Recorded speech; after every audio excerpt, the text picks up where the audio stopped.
I actually fell for him. That there. Martha's a romantic at heart. That I am. I actually fell for him. And the match seemed practical, too. For a while, Daddy really thought that George had the stuff to take over when he was ready to retire. And we both thought that naturally... Stop it, Martha. Oh, what do you want? I wouldn't go on with this if I were you. Oh, you wouldn't, would you? Will you not? You've already sprung a leak about you know what. What? What? About the sprout, the little bugger, our son. If you start in on this other business, Martha, I warn you. I stand warned. Do we really have to go through all this? So anyway, I married the SOB. I had it all planned out. First, he'd take over the history department. Then when Daddy retired, he'd take over the whole college, you know? That was the way it was supposed to be. Getting angry, baby, huh? That was the way it was supposed to be. All very simple. And Daddy thought it was a good idea, too, for a while. Until he started watching for a couple of years. Getting angrier? Until he watched for a couple of years and started thinking that maybe it wasn't such a good idea after all. That maybe Georgie boy didn't have the stuff. That maybe he didn't have it in him. Stop it, Martha. Like hell I will. You see, George didn't have much push. He wasn't particularly aggressive. In fact, he was sort of a flop. A great, big, fat flop. Stop it, Martha. I hope that was an empty bottle, George. You can't afford to waste good liquor. Not on your salary. Not on an associate professor's salary. When's our son coming home? Never mind. No, I want to know. You brought it out into the open. When's he coming home, Martha?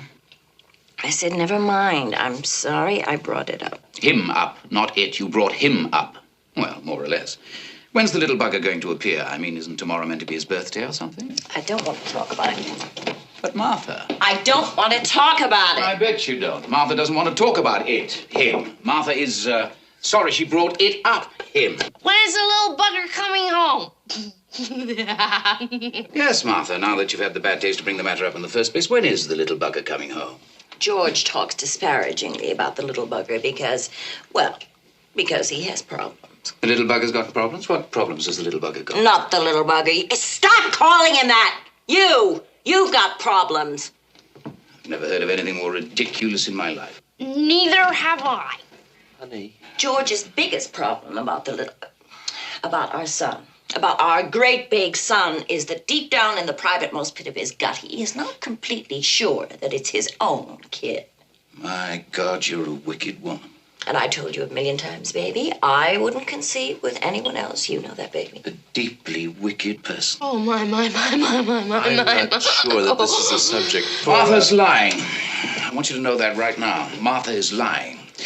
There are very few things that I'm certain of anymore, but the one thing in this whole sinking world that I am sure of is my partnership, my chromosomological partnership in the creation of our blonde-eyed, blue-haired son. Oh, I'm so glad. That was a very pretty speech, George. Thank you, Martha. You rose to the occasion good. Real good. Well, real well. Honey. Martha knows. Martha knows better. That's right. I've been to college like everybody else. George, our son does not have blue hair. Or blue eyes, for that matter. He has green eyes like me. Beautiful, beautiful green eyes. He has blue eyes, Martha. Green. Blue, Martha. Green, you bastard. Tut, tut, tut. Tut, tut, tut, you sub, you old floozy.